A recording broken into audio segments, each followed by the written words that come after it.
Y nos encontramos con la segunda parte de nuestra serie que iniciamos titulada El Tribunal de Jesucristo. El Tribunal de Jesucristo se llama esta serie. Todos ustedes que han venido a esta conferencia pueden conseguir la primera conferencia que dimos anterior a esta, pero no se preocupen, ¿verdad? Porque voy a dar un resumen, una recapitulación de lo que hablamos en la primera conferencia para que se comiencen a ubicar, porque les garantizo, ¿verdad?, que va a ser una chuletota de este tamaño, a la que vamos a partir, con purecito y con verduras y con todo lo que necesitamos para nuestro alimento espiritual. Cuando hablamos nosotros en la Biblia de la doctrina del tribunal de Jesucristo, no nos referimos a el juicio o los 3 juicios que Cristo tuvo antes de que lo colgaran en la cruz. Porque Cristo estuvo ante Caifás, estuvo ante los fariseos, estuvo ante Pilatos, ¿verdad? Y ese no es el tribunal del cual la Biblia habla. Cuando nosotros hablamos de el tribunal de Cristo, doctrinal y teológicamente, estamos hablando de un día cuando después de que muramos, vamos a presentarnos delante de Jesucristo para que el Señor Jesucristo junto con su Padre evalúen y juzguen las obras que hicimos mientras estábamos en el cuerpo. Ahí en ese tribunal, cada uno de nosotros, como por ejemplo cuando van a entregar diplomas en una graduación universitaria, se juntan todos los estudiantes, pero es llamado uno por uno para entregarle su diploma.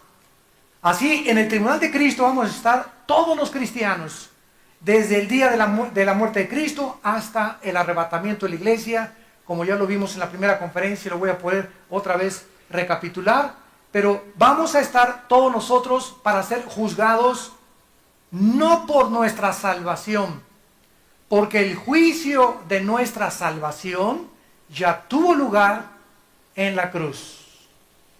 Cuando tú aceptaste a Cristo en tu vida como tu Señor y como tu Salvador, Dios juzgó en la persona de su Hijo. Dios descargó su ira sobre la persona de su Hijo. Dios castigó a su Hijo en nuestro lugar. Dice Juan 5:24, en verdad les digo que cualquiera de ustedes que cree en mí no vendrá a condenación. Esa palabra condenación es crino, con K, de kilo en el griego. Crino, que significa sentencia judicial condenatoria. Muchas veces en Estados Unidos a alguien se le llama ante el tribunal o a la corte para juzgarlo de un delito, y el juez está aquí, el jurado está aquí, el abogado acusador, el abogado defensor, y comienza a deliberarse las agravantes. Juicios duran hasta meses, otros duran 4 días, etcétera, etcétera. Pero llega el momento en que después de analizar las agravantes, el juez dice, esta es la sentencia, culpable o no culpable. Entonces, esta sentencia donde Dios nos declara a nosotros los cristianos no culpables, es eterno. Esta es la razón por la cual la salvación no se puede perder. Y si alguien dice, con que no se puede perder la salvación, bueno, me voy a portar entonces como me da la gana, el solo pensamiento que hay en tu corazón implica que no eres cristiano.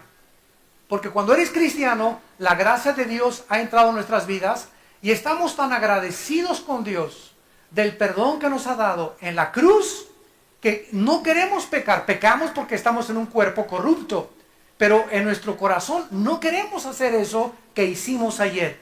Y si lo hicimos, nos sentimos mal, nos sentimos tristes, amargados o frustrados o deprimidos, porque el Espíritu Santo nos está motivando para que echemos fuera esa basura y digamos, Padre, perdóname, lávame con tu sangre. Entonces el cristiano que ha pecado o que peca ya no es juzgado por su salvación, ya no vamos a ser condenados para el infierno eternamente. Cuando el cristiano peca, es separado temporalmente de la comunión con Dios. Entonces no perdemos la salvación, perdemos la comunión con Dios cuando pecamos. Muy bien, en Romanos 8:1 dice, ninguna condenación, otra vez es la palabra crino, ningún juicio judicial condenatorio hay para los que están en Cristo Jesús. En nuestro pasaje de 1 Corintios 3, versículo 11 en adelante, dice el apóstol Pablo, porque nadie puede poner otro fundamento que el que está puesto, el cual es Jesucristo. En otras palabras, tu vida, ¿sobre qué está siendo edificada? Si tu casa está edificada sobre un terreno móvil, un terreno aguado, un terreno flojo, cuando venga la lluvia, los cimientos de tu casa se comienzan a hundir. Porque el fundamento de tu casa es falso. No se hizo un fundamento de piedra para sobre ese hacer tu casa. Lo mismo pasa con nuestras vidas. Todos tenemos algo sobre lo cual estamos edificando nuestra vida. Unos están parados sobre la doctrina marxista. Ese es su fundamento. Soy comunista, la dialéctica materialista, el proletariado que tiene que derribar a la burguesía, y mientras esto no funcione, ese es tu fundamento, esa es tu filosofía, y va a describir tu conducta también. Otros tienen el fundamento del ateísmo. Están parados sobre una piedra que es su fundamento, que es el ateísmo. Es el fundamento de tu vida. Dios no existe, no puede ser esto, Dios no pudo haber creado el mal, y porque si tiene el poder acaba con el diablo. Tienes lleno de argumentos, sin saber que todos esos argumentos tienen respuesta. Pero estás empecinado en que no tienen respuesta, y si mueres ateo, te vas a condenar eternamente. Otros están sobre el fundamento de las filosofías orientales. Peace and love. Paz a la bacha, mi nen. Y están edificados sobre todo es materialismo, todo es existencialismo, todo es un mundo ilusorio, todo es un mundo que no existe, irreal. Vives completamente fuera de la realidad. Ya los psiquiatras les llaman paranoia o psicóticos, etcétera, etcétera, maníacos depresivos, porque tu fundamento no es real. No estás en contacto con la realidad porque tienes un fundamento falso. Pero después de haber estado yo en mi caso sobre el fundamento marxista, porque yo fui marxista, después de haber estado yo sobre el fundamento de los ateos, porque también fui ateo, después de haber estado sobre Peace and Love en la época de los Beatles y esto y el otro y por aquí y por allá, encontré hasta que me paré sobre el fundamento de Cristo, que es el fundamento donde no me voy a caer. Donde mi vida está siendo edificada, donde adquiero propósito y conocimiento para vivir, donde tengo una seguridad hacia dónde va mi vida, donde tengo la conciencia tranquila que mis pecados han sido perdonados en la cruz del Calvario, donde tengo esperanza para mis hijos, para nuestros nietos, donde tenemos esperanza de que este mundo va a pasar rápidamente, que nos está esperando la resurrección de los muertos y la otra vida, porque tenemos un fundamento que es sólido. Y si no es Jesucristo tu fundamento, ¿sobre qué estás edificando? Es a lo que se refiere este versículo. No podemos poner otro fundamento que el que está puesto, el cual es Jesucristo. Y si sobre este fundamento, versículo 12, alguno edifica, y vean ustedes que podemos edificar nuestra vida con dos clases de materiales. La primera es oro, plata y piedras preciosas, que significa materiales no combustibles. Si tú tienes una construcción de oro, de plata y de piedras preciosas y viene el fuego, ¿verdad? No se cae la casa. Y la otra clase de materiales es madera, heno y hojarasca. En otras palabras, nuestras vidas van a ser pasadas por el fuego. Dios va a purificar nuestra vida en este día del tribunal, y si las obras que yo edifiqué en mi vida eran motivadas por conveniencia, por necesidad, porque me manipularon, o porque me forzaron, o porque quería yo hacerme un nombre, o porque mi motivo era monetario, o mi motivo era mi ego, o que todo el mundo me conociera. Sí, quiero que sepan todos que espiritual soy. Cualquier motivo equivocado que tenga mi vida y tu vida será pasado por el fuego. Y ahí se sabrá en ese día todos tus pensamientos y lo que hiciste. Ahorita oímos, el artista fulano de tal construyó un asilo para ancianos. La artista cantante número fulana de tal hizo un asilo o un orfanatorio para niños, altruista. Ah, qué buena, este tiene un buen corazón, este también tiene un buen corazón. Lo que no sabemos es el motivo por el cual los artistas o los millonarios que existen hacen lo que hacen. Porque lo hacen, no lo hacen para la gloria de Dios, lo hacen para limpiarse un poco sus conciencias de tanta maldad. Para limpiarse sus conciencias y para que ellos mismos se autocalifiquen. Realmente no soy tan malo como dicen que soy. Al Capone, no Al Capone los discos, ¿verdad? Al Capone, en la época de los 20, 30 en Chicago, llegaba, ¿verdad?, con la ametralladora y mataban a 400 el día de San Valentín, mataban a más de 500 personas. Y al otro día Al Capone se viste de Santa Claus y se va afuera de un hotel en Nueva York a entregarle dulces a los niños. Vestido de Santa Claus. Jingle bell, jingle all the way. Y después llega a su casa y no soy tan malo. Les di dulces a los niños, hice una buena obra. Y así creen ellos que con estas cosas se puede limpiar un poco las conciencias. Pero su conciencia les acusa que solo la sangre de Cristo nos limpia de nuestro pasado. Solo la sangre de Cristo nos puede perdonar. Y verdaderamente presentarnos delante de Dios sin mancha y arruga. Y esto es lo que se refiere Pablo en este pasaje. La obra de cada uno, versículo 13, de cada uno, Pancho, Víctor, Gregorio, Potrifacio, Carmelita, Chencha, la obra de cada uno se hará manifiesta, o sea, será dada a conocer públicamente. Muchos de ustedes, y lo sabemos, ¿cuántos criminales han muerto sin haber sido metidos a la cárcel? Muchos. ¿Cuántos violadores no han sido alcanzados por la justicia? Muchos. ¿Cuántos adúlteros se han salido con la suya? Muchos.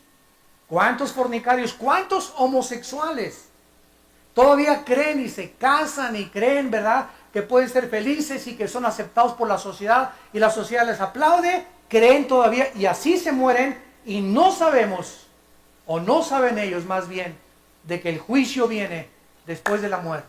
Hebreos 9:27. Está establecido a los hombres que mueran una sola vez. No hay reencarnación, no hay transmigración, no hay purgatorio. Cuando tú mueres, cielo o infierno. No hay más que dos cosas en la palabra de Dios. Entonces, hay mucha gente que vemos que se mueren y se mueren en pecado.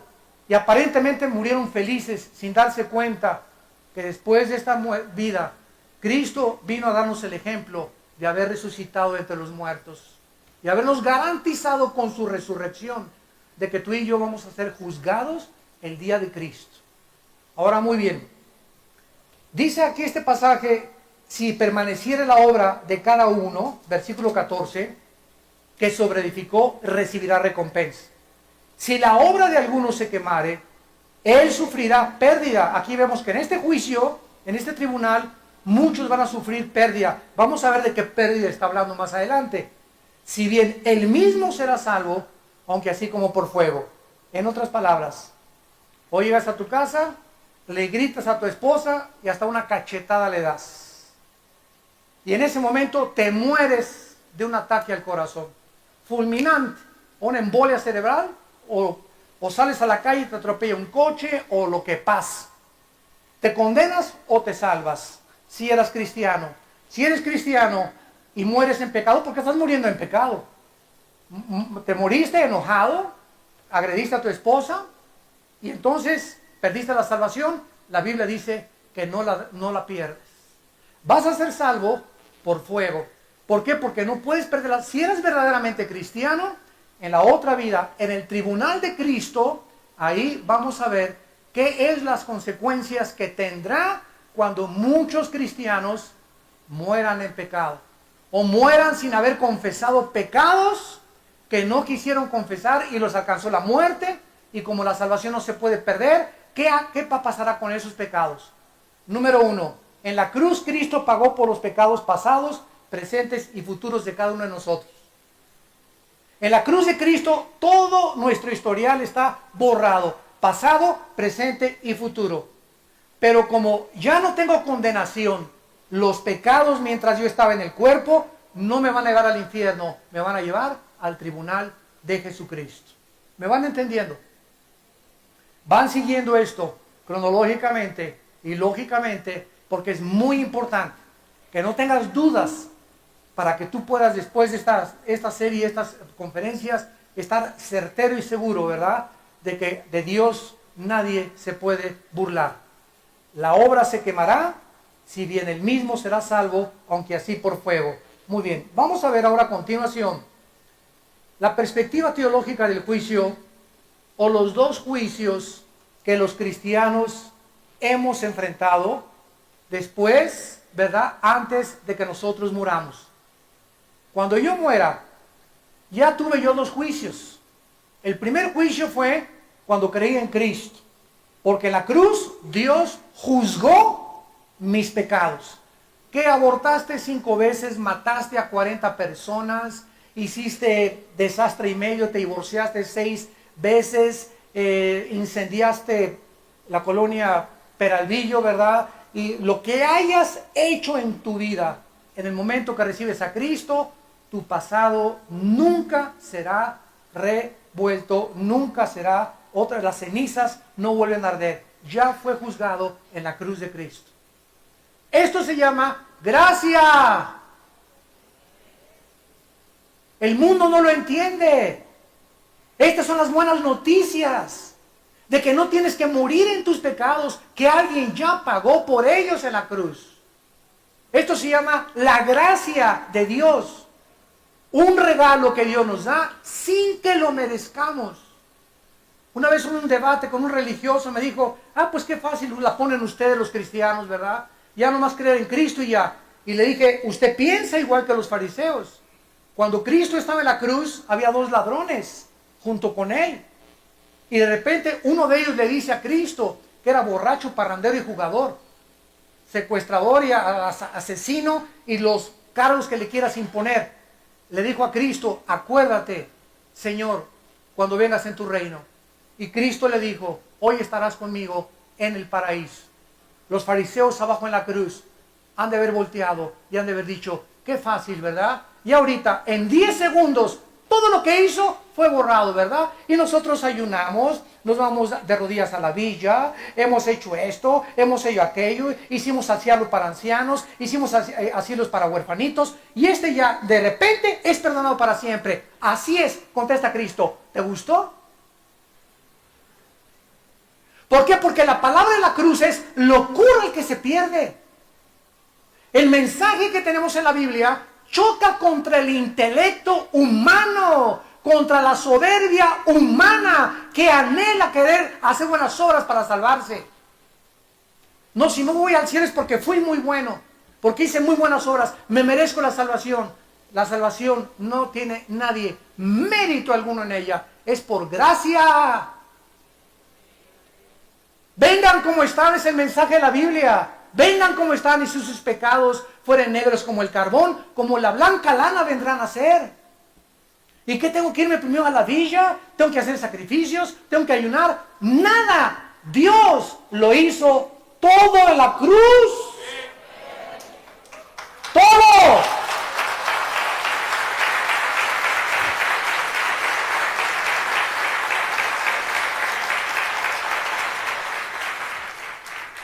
Y esta es la razón por la cual estamos ahondando en esta doctrina. La pregunta es la siguiente: ¿hasta qué grado la obra de Cristo en la cruz se relaciona con nuestros pecados en la vida cristiana? A la luz de la obra de Cristo en la cruz y con respecto al pecado, ¿de qué manera Dios trata ahora, ya que no hay condenación sobre nosotros, ya que no se puede perder la salvación? ¿De qué manera trata Dios con nuestros pecados en la época presente y en el futuro? El otro día estaba desayunando con un pastor que me dijo, mire, Armando, realmente yo no estoy seguro si se pierde o no se pierde la salvación. Y yo le contesté a este pastor, bueno, ¿qué le enseñas a tus ovejas? No es que me tengo miedo de decirles que la salvación no se pierde porque se pueden portar mal, entonces. Y mejor les digo que no sé. Y digo, ¿sabes una cosa? Que no podemos más que ser honestos e íntegros delante de nuestras ovejas. ¿Es pan o es vino? ¿Es luz o es tinieblas? ¿Es verdad o es mentira? Nunca es la vieja del otro día. Entonces me dijo, ¿qué me quieres decir? Y le dije, si tú tienes miedo de que si tú predicas que la salvación no se pierde, la gente se va a aprovechar, le dije, ese es problema de la gente. A nosotros no nos interesan las consecuencias de este mensaje. Nosotros tenemos que entregar este mensaje fiel como la Biblia lo dice. Lo que pase con la gente ya no es nuestro problema. Son consecuencias que le van a dar cuenta a Dios. Y si alguien quiere pensar eso, que como no se pierde la salvación, me voy a portar como me da la gana, es tu problema, no es problema de nosotros. Yo tengo la obligación de decirte lo que la Biblia dice. Ninguna condenación hay para el que está en Cristo Jesús. Y la salvación no se puede perder. Porque entonces Cristo tendría que volver a morir para pagar por los pecados que yo cuando me muera quería de ver. Y Él ofreció un solo sacrificio para siempre y con una ofrenda nos hizo perfectos a los santificados. Hebreos capítulo 10, 11, 12, 14 y 16.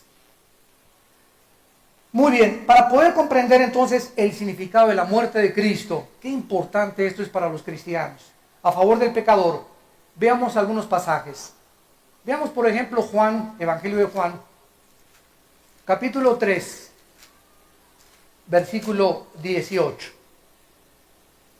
El que en él cree no es enjuiciado, no es condenado.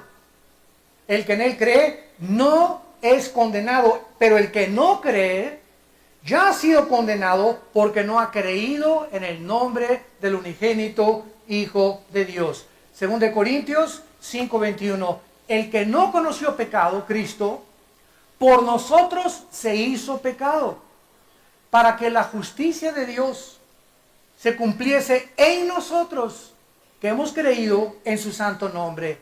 Romanos 8:1, ninguna condenación, ninguna sentencia judicial, ninguna condenación judicial hay para el que está en Cristo Jesús.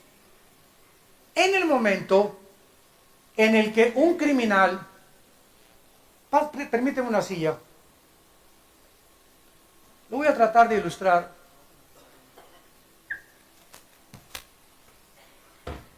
Más claramente. Me voy a poner aquí para que todos me vean. Esta es la silla eléctrica.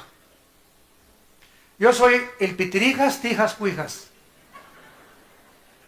Borracho, parrandero, asesino, secuestrador.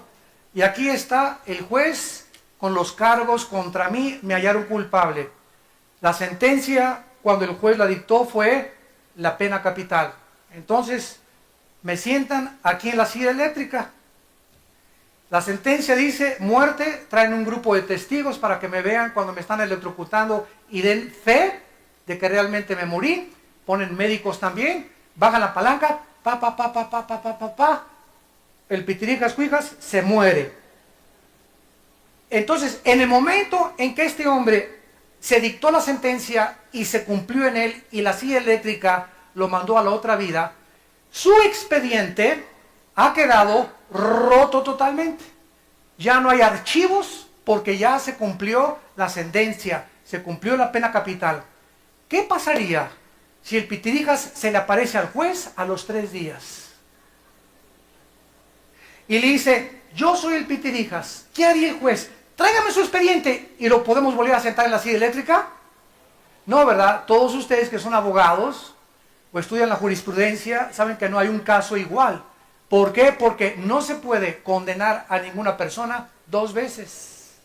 Una vez que se dicta la sentencia y se cumple la sentencia, no se le puede volver a condenar por los mismos delitos porque ya la sentencia fue ejecutada.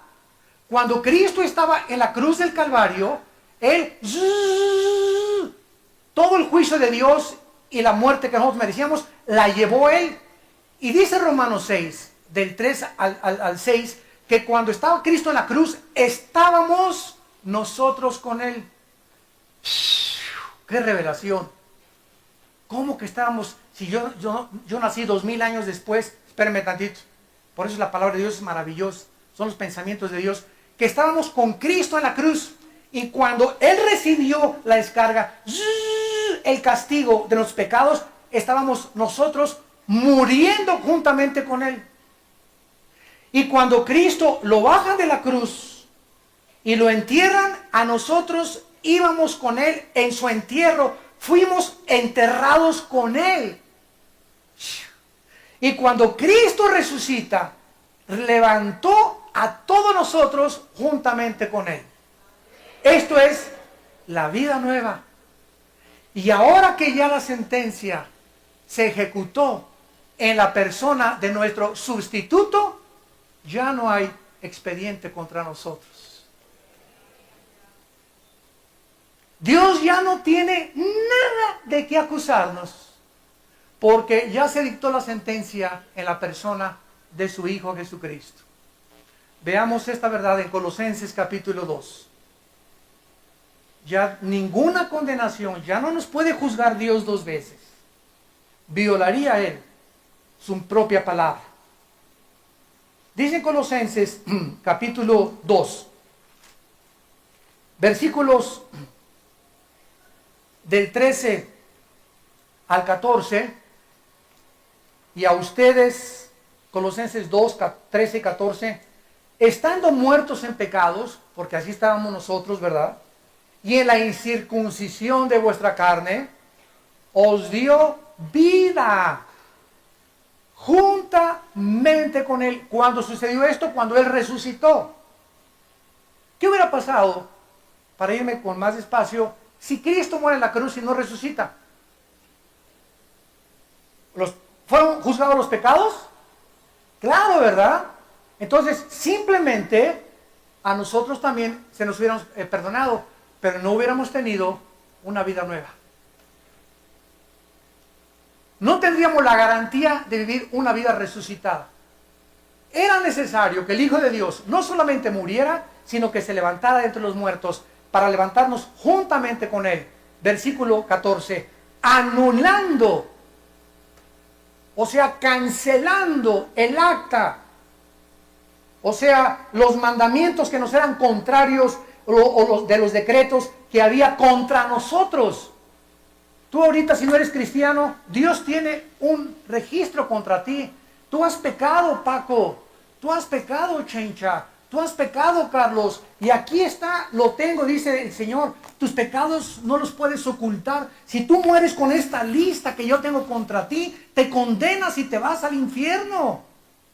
Pero si tú aceptas, amigo Jesucristo, anulo tu expediente y lo echo a la basura. Y si tus pecados fueran tan grandes como el carbón y como está lejos el occidente del oriente, así los haré alejar de mi presencia. Delante de mí serás declarado inocente. Aunque eres culpable, por causa de mi Hijo, te he perdonado.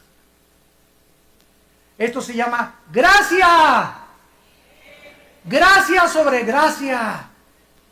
Para que entendamos y vivamos, después de entender esto, agradecidos eternamente con Dios. Anulando el acta de los decretos que nos eran contrarios, quitándola del medio y clavándola en la cruz. Cuando Cristo estaba en la cruz, le tenían que poner un anuncio. No le pudieron hallar borracho, ni parrandero, ni jugador, ni secuestrador, ni asesino, ni ladrón. Porque a todos los crucificados les tenían que poner la razón por la cual colgaba. Aquí yace Carlos el Camotero porque era secuestrador. Aquí está la Chilindrina porque, ¿verdad?, era la Leona de Santa Julia. Y aquí y cada crucificado tenía un acta arriba para que determinaran que no era injusta su crucifixión. A Cristo no le encontraron nada. Y entonces, ¿qué pusieron?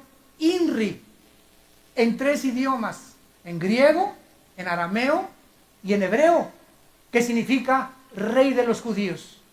Pero aunque visiblemente no había cargos, contra nosotros había muchos cargos.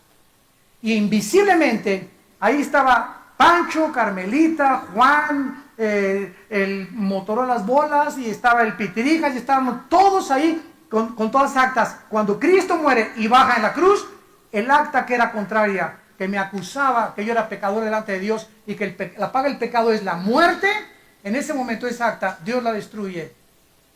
Y ahora me ve a Dios, y te ve a ti, y nos ve a Cristo dentro de nosotros. Nos ve a través de la sangre de su Hijo Jesucristo. Y ya Dios no nos puede condenar, somos sus hijos. Y lo que nos ha dado es eterno. No es una salvación temporal, es una salvación eterna. No se puede perder porque hubiera sido temporal. Pero como es eterna, salvación eterna, ya estamos en la eternidad. Entonces, ya fuimos juzgados en la cruz del Calvario los cristianos. Pero ahora, mientras estamos en el cuerpo, pecamos. O te dicen San Crisóstomo. Ni San Crisóstomo era querubín. No hay nadie que no haya pecado más que Jesucristo. Ni los papas, ni Abraham, ni Isaac, ni Jacob, ni San Crisóstomo, ni Santa Rita de Casia. No hay un solo ser humano, desde Adán a nuestros días, que pueda decir, soy justo, merezco el cielo, siempre me he portado bien. No hay uno solo. Romanos 3:10. Uno solo no hay. Es más, en Apocalipsis capítulo 5, cuando Dios tiene el rollo con los 7 sellos, así eran los rollos romanos, y ponían un sello de cera, 1, 2, 3, y el anillo del rey o de la persona que mandaba este mensaje. Y solo la persona que reconocía ese anillo podía quitarle el sello y leerlo, porque era para esa persona. Cuando Dios tiene en Apocalipsis 5 el rollo con los 7 sellos, que son los 7 juicios de Dios contra el mundo, entonces Dios levanta el rollo y un ángel comienza en el cielo a decir, ¿quién es digno? En el cielo, en la tierra o debajo de la tierra, que le quite los sellos al rollo. Y dice el apóstol Juan, y oí una voz que decía, no hay nadie. Ni Abraham, ni Isaac, ni Jacob, ni San Crisóstomo, ni Santa Rita de Casia, ni el Papa, ni nadie es digno, nadie, ni los querubines, ni los ángeles, ni los serafines, ni San Judas Tadeo. Nadie se encontró digno de quitarle los sellos. Pero voltea Juan y en el trono de Dios dice, he aquí el león de la tribu de Judá. El Cordero de Dios.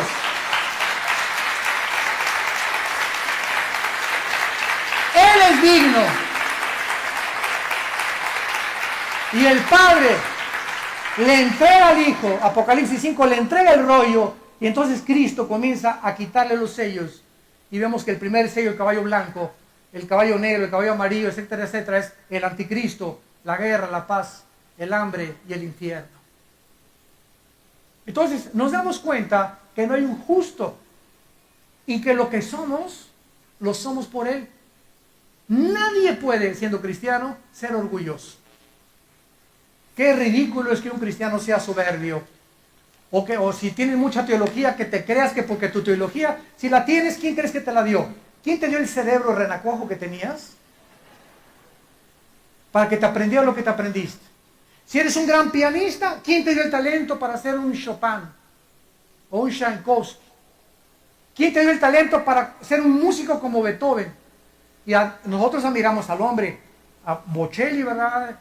Pavarotti, Giacomo Puccini, Rembrandt, a los escultores, Tchaikovsky. Como no conocemos que todo viene de Dios, honramos al hombre, levantamos al hombre, aplaudimos al hombre y admiramos e idolatramos al hombre, cuando el hombre no es más que pura vanidad. Vanidad de vanidades. Y como la hierba del campo nuestra gloria. Y toda esta información nos humilla. ¿No es cierto? ¿No te sientes mal ahorita? Yo lo sé porque muchos me están mirando así. ¿Será? Pues así es. No tenemos nada de qué jactarnos. Dios escoge lo necio, 1 Corintios 1, para avergonzar a los sabios. Escoge lo débil para avergonzar a los fuertes. Escoge lo que no es y lo que es para que nadie se jacte en su presencia. Cuando lleguemos al cielo vamos a llegar todos así, ¿verdad? Yo no voy a llegar a decirle a Dios, Señor, gracias porque me vas a honrar por el hospital que hice, por el orfanatorio que hice, por el asilo para ancianos. Discúlpame, va a salir Pedro. ¿No te memorizaste, Armando, Efesios 2:10? No, por eso estás hablando como tonto. ¿Qué dice Efesios 2:10?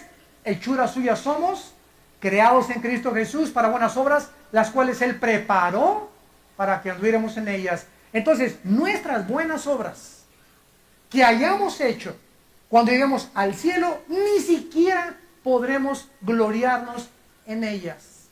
Las hicimos porque nos sometimos. Entonces, ¿cuál es el premio, la recompensa? Nos sometimos al poder de Dios. Y cuando Dios encuentra un vaso entregado en él, un hombre, una mujer consagrados a él, Dios hace maravillas, hace prodigios, hace cosas tremendas a través de la vida de ese ser humano.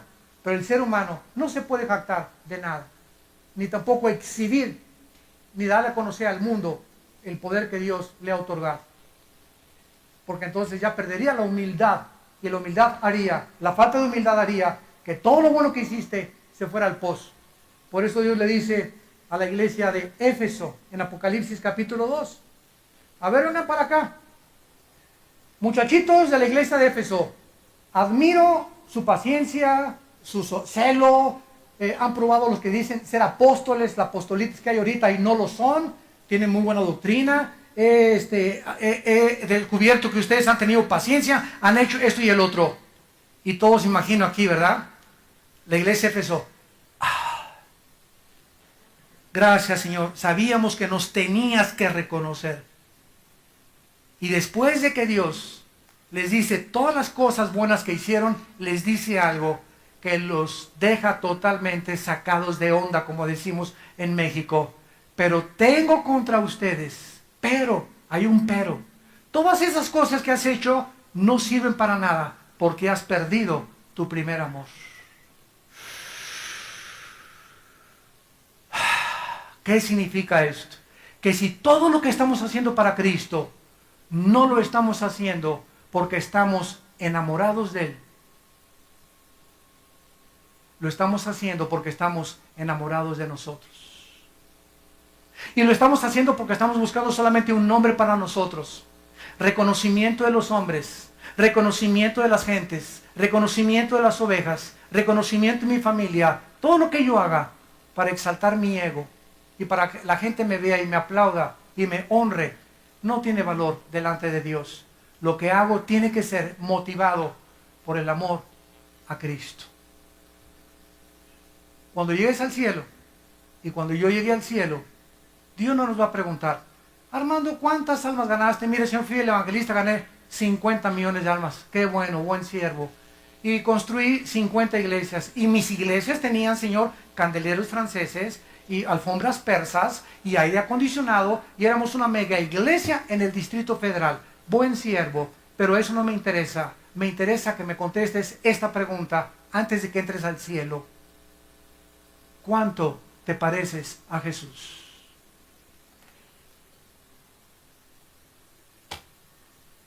¿Cuánto te pareces a mi Hijo Jesucristo? ¿Cuánto del carácter de mi Hijo Jesucristo adquiriste en tu vida? Y déjenme decirles algo. Cuando Cristo, Mateo 11, 28 en adelante, le dijo a la gente, aprendan de mí, Cristo nombró dos características de su carácter que deberíamos imitar. Y Él dijo, aprendan de mí que soy manso y humilde de corazón. ¿Qué significa ser manso? Bueno, un caballo bronco, ¿cuál es? Un caballo cuando sube el jinete comienza a reparar y quiere tumbar al jinete hasta que lo tumba.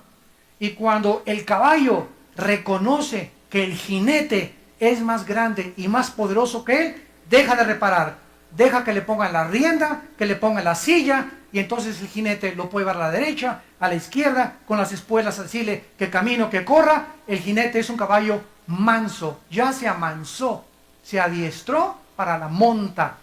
¿Cuántos de ustedes se les dice algo y o a los del coro, oye, te pones en la banca y ahí se ponen a hablar, o suspendemos a alguien y comienzan a criticar? Es en las pruebas donde se prueba tu carácter. Es en las pruebas.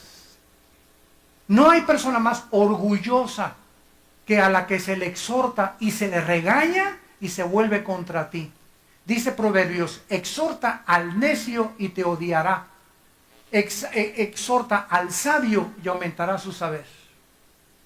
¿Eres manso? Llegan aquí a estacionarse y aquí tenemos un departamento de seguridad y te dicen, estaciones ahí. Bueno, ¿y tú qué querés? Me estaciono, me da la gana. ¿Te das cuenta? Esos pequeños detalles de tu vida, tú dices, bueno, pues, ¿quién es este de seguridad? ¿Por qué le voy a hacer caso? Porque es alguien puesto por los pastores. Igual que los edecanes. Oigan, no se sienten ahí, aquí es para los niños. Yo me siento, me da la gana. ¿Y qué? ¿O qué quieres, bronca? Hasta con eso, ¿eh? Y nuestros pobres servidores a lo que se tienen que enfrentar. Y gente que viene a la iglesia, ¿qué denotan? Que no son mansos todavía. Están broncos, bien broncos. Y la humildad, ¿verdad? La humildad es reconocer que dependemos de Dios diario. Que no podemos levantarnos sin tener un tiempo con Él. Que somos insuficientes y que separados de Él nada podemos hacer. Aprendan de mí que soy manso y humilde. Cuando lleguemos al cielo, ¿cuán bronco llegaste? ¿O cuán manso llegaste? ¿Y cuánta humildad te cubrió durante tu vida en esta tierra? Eso es lo que Dios juzgará en la otra vida. Muy bien. El otro juicio, 1 Corintios capítulo 11, el otro juicio que tuvimos los cristianos antes que nos presentemos en el tribunal de Jesucristo, 1 Corintios 11, se llama el autoexamen. El autoexamen.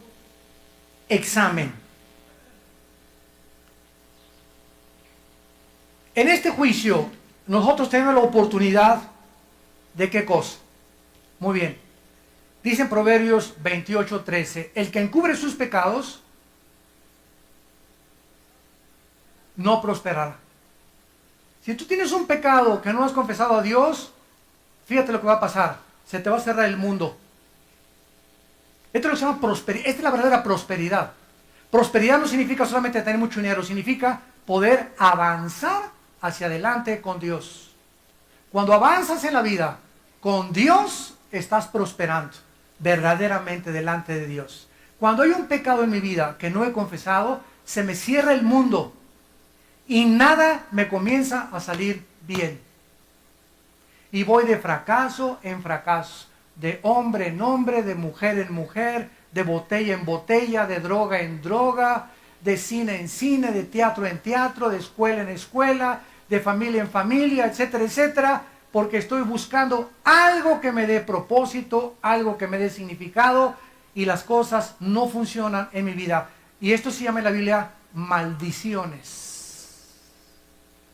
¿Qué son las maldiciones? Cuando las bendiciones de Dios no te alcanzan, porque tus pecados, Isaías 59, 1 y 2, han hecho estorbo entre Dios y entre tú, y Dios no es que su mano se haya cortado, sino que tus pecados se levantan como una barrera, y mis pecados, para que Dios ya no nos pueda dar la mano cuando caemos en el pozo. ¿Y cuántos de ustedes en el pozo? Pastor, écheme la bendición. Ore para que me vaya bien. Aquí le traigo a mi hijo que está endemoniado. Hoy por los enfermos. ¿Y tú, hermano? ¿Cómo está tu vida con Dios?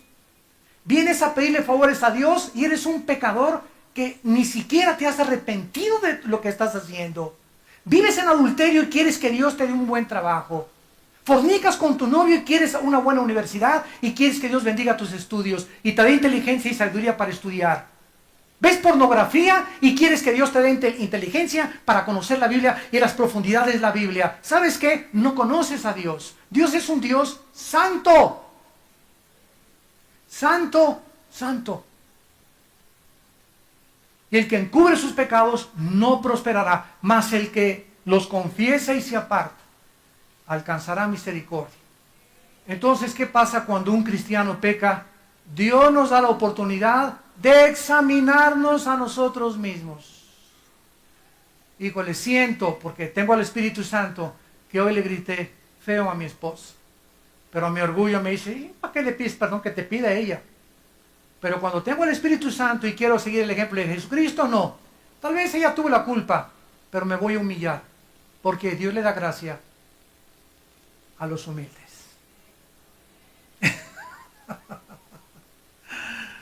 Qué bendición es humillarse. El de seguridad ahí me dijo que me estacionara ahí y yo no le hice caso. Eso fue el domingo pasado. No, lo voy a ir a buscar ahora. Y le voy a decir, hermano, el domingo pasado, el martes aquí o el jueves en el estudio, te me puse al brinco, te pido que me perdones. Eso limpia tu pecado y te hace humilde y te da a Dios más gracia sobre gracia. Y comienza Dios a abrirte puertas y comienza a darte revelación y te comienza a bendecir porque Dios da gracia a los humildes y resiste a los soberbios. Vean lo que le pasó en 1 Corintios 11 a la iglesia de Corinto. Ya estamos bajo el nuevo pacto con la iglesia de Corinto. Versículo 27 en adelante. 1 Corintios 11. Y estamos analizando la cena del Señor. Y dice, de manera, versículo 27, que cualquiera que comiere este pan o bebiere esta copa del Señor indignamente, o sea, sin reconocer y sus pecados, o estando mal con alguien y no habiéndole pedido perdón, será culpado, está hablando a los cristianos, será culpado del cuerpo y de la sangre del Señor. Por tanto, aquí está, y se nos manda el Espíritu Santo, pruébate. Hoy tomamos la cena del Señor. ¿Cuántos de ustedes, antes de tomar la cena como si fuera horchata, estamos ante un acto solemne? Es un mandamiento precioso que nos dejó la iglesia y el matrimonio, ¿verdad? Son los sacramentos que tenemos como cristianos y el bautismo, el matrimonio y la cena del Señor. En esa ceremonia preciosa que tenemos de la cena del Señor, al tomar la copa, no estoy tomando a Cristo. Estamos recordando, haciendo memoria de lo que Él hizo en la cruz. Y como sé que por Él yo soy salvado de mis pecados, híjole, voy a tomar la cena del Señor. Pero me peleé con mi esposa, me acosté ayer con mi novio, le insulté a fulano de tal, al pastor hablé mal de él, tijerité a estas personas. En ese momento tenemos que pedirle al Espíritu Santo, Señor, examíname. Quiero ser sincero, muéstrame ahorita en qué he fallado. Y si tú tomas la cena sin haberte examinado, estás comiendo y estás bebiendo juicio, no condenatorio, juicio temporal.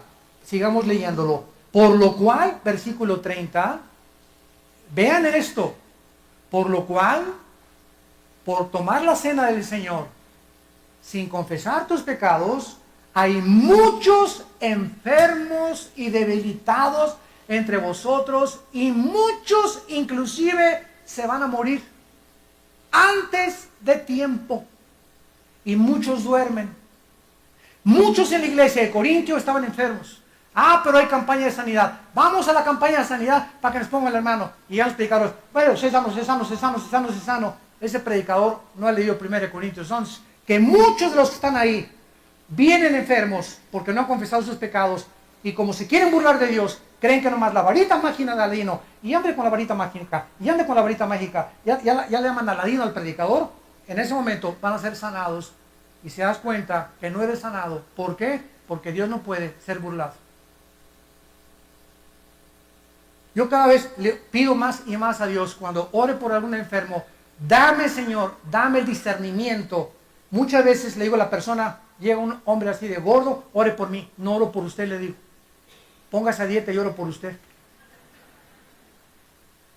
¿Por qué? Porque usted quiere que ore por usted y le baje la hipertensión arterial que tiene, la tendencia que usted tiene ya con tanto colesterol para un ataque futuro al corazón, y los problemas de la diabetes que se desarrollan con cuando tenemos 3 o 4 kilos de más. Con 3 o 4 kilos de más, eres casi prediabético.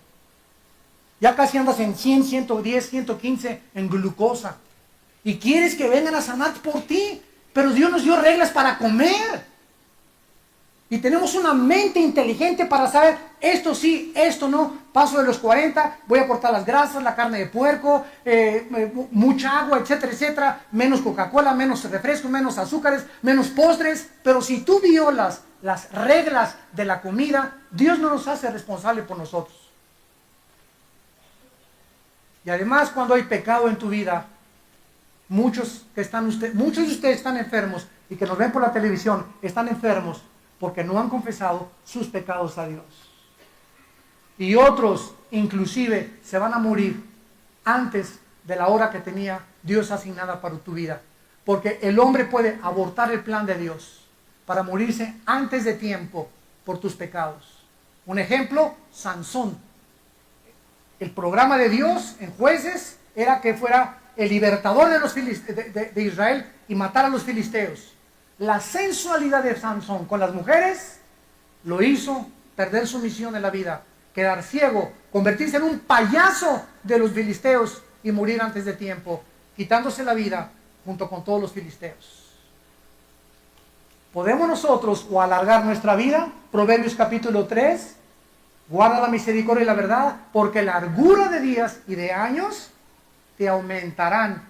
Qué increíble que Dios nos da la oportunidad de alargar nuestra vida con sanidad o acortar nuestros días llenos de achaques por el pecado, el rencor, la amargura que llena nuestros corazones. Por lo cual, versículo 31, si nos examinásemos a nosotros mismos, no seríamos, ¿qué cosa? ¿Qué cosa? Juzgados, pero no condenatoriamente. Cuando un cristiano insiste en sus pecados o le viene una enfermedad muy grave o Dios se lo lleva a casa antes de tiempo. Ese es el juicio al que se refiere el contexto. Muchos duermen, muchos están enfermos. Esto no significa, ¿verdad?, que no todos los enfermos vivan en pecado, porque es una exageración. Job recibió cantidad de aflicciones físicas y no era el pecador que creíamos que era. Entonces, pero la gran mayoría de las personas son enfermas por el pecado que viven. Pablo recibió un aguijón en su carne, según de Corintios capítulo 12, y no porque era pecador, sino para mantenerlo en la balanza y no se exaltara por las revelaciones que Dios le dio cuando se fue al tercer cielo. Entonces, qué importante es, santos de Dios, que entendamos que la paga del pecado es la muerte. Y el alma que pecare, esa morirá. Tenemos una sola vida para poder vivirla en paz delante de Dios y no ser juzgados antes de tiempo, ni irnos a casa antes de tiempo, y tener una bendición en nuestra familia, en nuestro matrimonio, en nuestro cuerpo, en nuestro ministerio, en tu trabajo como médico, como abogado, como estudiante, que seas el mejor estudiante de la prepa, de la universidad, porque eres inteligente y admira a la gente de tu inteligencia y tu sabiduría, a pesar de que fuiste un bruto cuando estuviste en secundaria, pero de repente te arrepentiste y cambió tu vida, estás memorizando la palabra y eres una persona brillante en la escuela, como Daniel capítulo 1, que por la entrega a Dios, Dios le dio inteligencia y sabiduría, más que todos los sabios que había en Babilonia. Si conociéramos que Dios es un Dios que quiere lo mejor para nuestras vidas, el que no escatimó a su Hijo, ¿cómo no nos dará todas las cosas? Pero precisamente porque no lo conoces, vives, como un limosnero espiritual. Así pues, no nos cansemos de hacer el bien, porque a nuestro tiempo vamos a recoger la cosecha que hayamos sembrado mientras estábamos en este cuerpo. Señor, te damos gracias por tu palabra en esta tarde, una vez más. Te damos gracias, Señor, porque tus juicios son inexorables y porque algún día estaremos en tu presencia. Por tanto, hermanos, tengan paciencia hasta la venida del Señor. Miren cómo el labrador espera el precioso fruto de la tierra aguardando con paciencia hasta que reciba la lluvia temprana y la tardía. Tengan también ustedes paciencia y afirmen sus corazones, porque la venida del Señor se acerca. Oh Dios, gracias por el juicio que hemos llevado en la persona de tu Hijo Jesucristo. Gracias porque hemos sido declarados ahora justos por la fe, por lo cual tenemos paz para contigo mediante Jesucristo. Gracias porque hemos sido aceptados en el amado, según las riquezas de tu gloria y de tu gracia para con nosotros, que hiciste abundar con toda sabiduría e inteligencia espiritual, dándonos a conocer el misterio de tu voluntad, el cual te habías propuesto en ti mismo, de volver a reunir todas las cosas en tu Hijo Jesucristo, las que están en los cielos como las que están en la tierra, en la dispensación del cumplimiento de los tiempos. Y en Él también hemos tenido herencia, habiendo sido predestinados para ser adoptados hijos tuyos por medio de Él, que nos amó hasta la muerte, y muerte de cruz. Ahora en esta mañana, Dios extiende su misericordia y esta gracia que el ser humano no conocía. Si tú en esta mañana y ustedes que nos ven por la televisión le entregan su vida al Hijo de Dios, ahí desde tu lugar dile a Dios en esta mañana: Señor, perdona mis pecados. Reconozco que en la cruz pagaste con tu vida y con tu sangre por ellos. A los 3 días resucitaste de los muertos y yo estaba contigo en tu muerte, sepultura y resurrección. Lo creo y me apropio de esta verdad, y gracias por esta vida nueva, donde ya no tienes acusación contra mi vida de mis pecados pasados, y lo que me queda de vida la quiero vivir para vivir en santidad, en humildad, en mansedumbre delante de tu presencia. En el nombre de Jesús. Amén.